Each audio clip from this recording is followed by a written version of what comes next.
Imagine your brain like a phone with too many background apps open. Every belief, every routine, every I can't. It's just one more app draining your battery. Now, sometimes you need a jolt. Someone yelling, "Wake the fuck up," right in your face. That shock, that's like force quitting all the bullshit apps. In that split second, RAM clears. The system's open. That's the doorway that Erickson exploited. Because neuroscience shows your brain, it's a prediction machine. It expects comfort, patterns, coddling. But when it predicts soothing and instead gets a paradox, a swear, a slap of brutal truth, it glitches. And in that glitch, the firewall drops. Just like a hacker sliding code through a microsecond vulnerability. You can slide new truths into the unconscious. When you were 5, no one had to explain why not to touch the hot stove after you burned yourself once. That jolt of pain was a permanent lesson encoded in fire. That's amygdala encoding.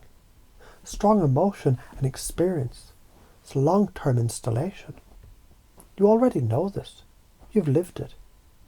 Every scar on your heart is proof of it. Now notice, you can do this deliberately. You can deliver truth with fire, so it burns in.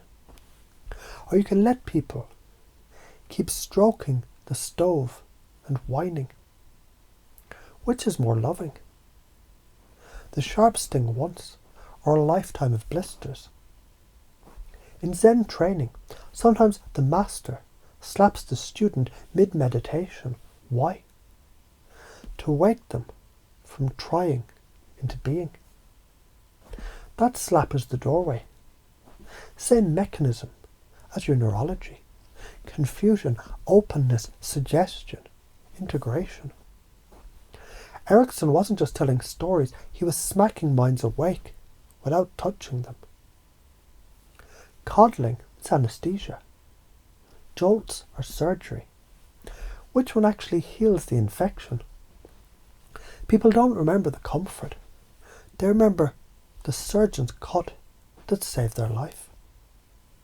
And you can already notice how, in your own life, those shocking moments, the betrayal, the loss, the hard truth, they were the ones that permanently rewired you. So begin to recognize you already do this naturally. Every joke you've told that broke someone's pattern, every blunt truth you dropped that landed hard, that's hypnosis in disguise. That's you being the pattern interrupt. And you can amplify it now, easily, effortlessly, both consciously and unconsciously. Strong emotions, they flood you with norepinephrine, dopamine, cortisol. That chemical storm, it's nature's highlighter pen. It says mark this shit, never forget it. That's why trauma imprints. That's why laughter sticks. That's why an insult from 10 years ago still echoes. Evolution wired this in. Pattern interrupts, they're survival. If the bush rustled and it wasn't the wind, you better recode fast or your dinner. Surprise is adaptation. Now apply it. Every time you shock yourself out of your bullshit story, you're doing the same thing. Survival of the fittest belief system. Upgrade or get eaten. So why do you fear doing this?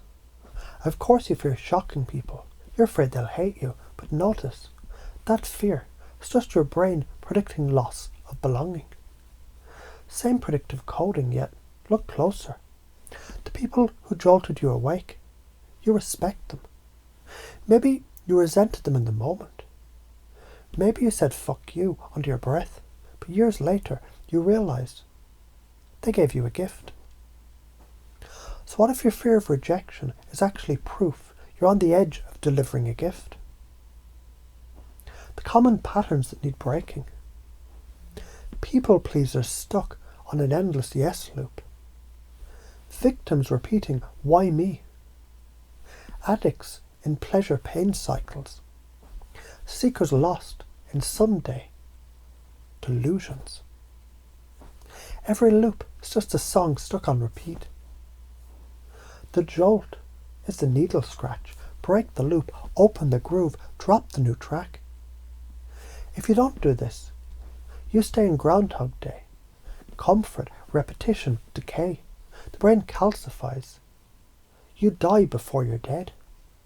If you do this, you become the storm that prunes the forest. People fear the lightning, but they forget forests need fire to regrow. Your words become wildfires of clarity. Yes, you'll burn bullshit. Yes, some will curse you, but the ones who matter, they'll thank you when the new growth sprouts. Confusion isn't failure. It's the doorway of plasticity. If you avoid shocking truth, you rob people of change. The moments that changed you, they weren't soft. They were slaps of faith. Install new beliefs through shock. It's like hitting Control-Alt and Delete on the psyche. Comfort feels good, but change saves lives. Which do you value more? So notice, as you hear this now, your unconscious, it's already replaying memories. Times you've been jolted. Times you've jolted others. Feel how those shocks carved you and begin to imagine what happens when you consciously wield that tool to heal, to teach, to love with fire. Because this is the law of cause and effect. If you coddle, you preserve weakness. If you shock with love, you birth strength. And from this moment forward, you can start speaking the truth that stings, the jokes that break the trance, the paradoxes that fry the circuit boards. Not because you're cruel, because you refuse to let people and yourself stay asleep. The jolt is sticky. The truth burns in. And from that fire, new worlds grow.